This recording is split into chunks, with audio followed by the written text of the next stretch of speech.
काशिफ, मुझे आपसे कुछ कहना है।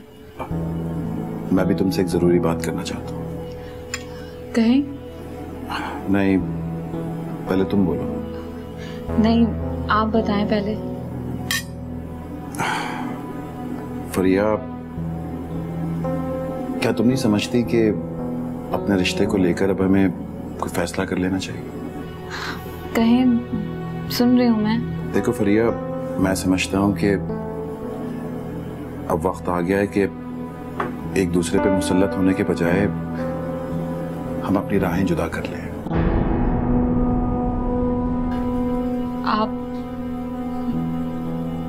आप मुझे डिवोर्स देना चाह रहे हैं? हाँ। कौन है वो? My colleague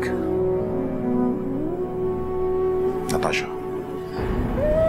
okay, fair enough. I am happy कि आप में इतनी हिम्मत है कि आप सच बोल सकें। देखो फरिया, मैं हक महर तुमको पहले ही अदा कर चुका हूं। अगर तुमको मुझसे कुछ और चाहिए तो खुल के बता दो। मैं चाहता हूं कि ये मरहला बहुत खुश असलूबी से हल हो जाए, बगैर किसी तलखी के। तुम कल तक सोच लो, फिर मुझे बता देना।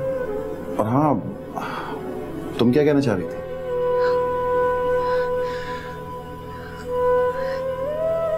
नहीं, मुझे अब कुछ नहीं कहना।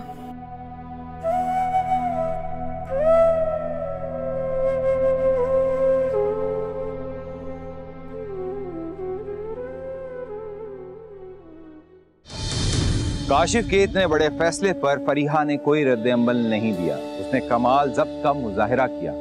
क्या ऐसा भी होता है? उसने कोई एहतजाज क्यों नहीं किया? इसके पीछे क्या राज है? कहीं उसने काशिफ से अपनी राहें जुदा तो नहीं कर ली? क्या काशिफ की तरह उसकी जिंदगी में भी कोई और तो नहीं आ गया था? वाह, सो रोमांटिक यार। फरिया की जगह अगर मैं होती ना तो तुमसे बंगला डिमांड करती, गाड़ी लेती, लेकिन वो अहमक है कि वो तुम्हें ऐसे छोड़ रही है। You know Natasha, sometimes I feel that you are also just like फरिया। यार खुद सोचो कितना awkward लगेगा जब एक पढ़ा लिखा वेल ड्रेस्ड आदमी अपनी बीवी के पीछे पीछे उल्टे कदमों चल रहा हो, उसका हाथ थाम और उसके बाद उसे रेड रोज भी देना है। बड़ा awkward लगेगा यार। मुझे तो इस बात पे हैरत होती है कि फरिया ने मुझसे ऐसे चोंचलों की उम्मीद भी कैसे रखी। मान लो ना यार, इतनी क्यूट सी तो ख्वाहिश है। भाई मुझसे ये सब नहीं होगा। और तुम्हें नहीं लगता कि तुम अपनी सौतन की साइड ले रही? फरिया और मेरी सौतन। फरिया मेरी सौतन तो तब होती ना जब वो तुम्हारे साथ रहती। वो तो आसानी से जान छोड़ रही है, तो इससे मुझे क्या गिला है? No Natasha, I am sorry, मुझसे सब कुछ नहीं होगा। लेकिन तुम्हें ये करना पड़ेगा। कितने क्यूट लगोगे ना तुम। काश मैं ये मंजर देख सकती।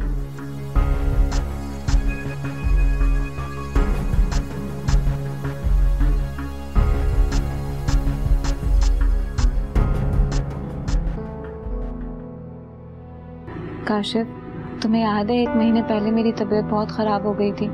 तुमने तो मुझ पर तवज्जो देना ही छोड़ दी थी। मैं अकेले ही हॉस्पिटल जाती थी। काशिफ, मेरे कुछ टेस्ट हुए थे, उसमें पता चला कि मुझे ब्लड कैंसर है।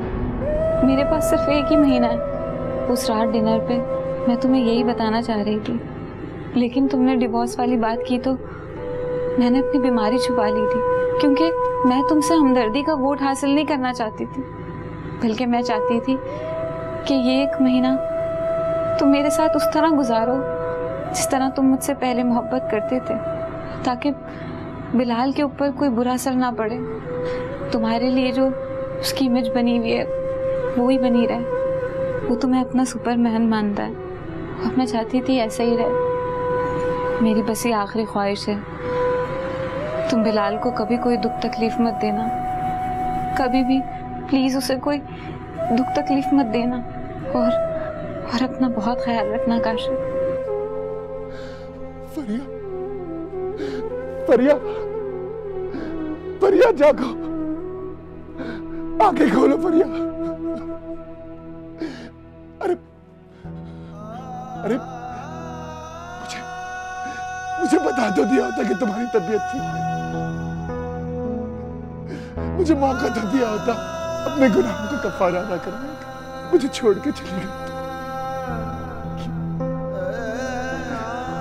क्यों फरिया?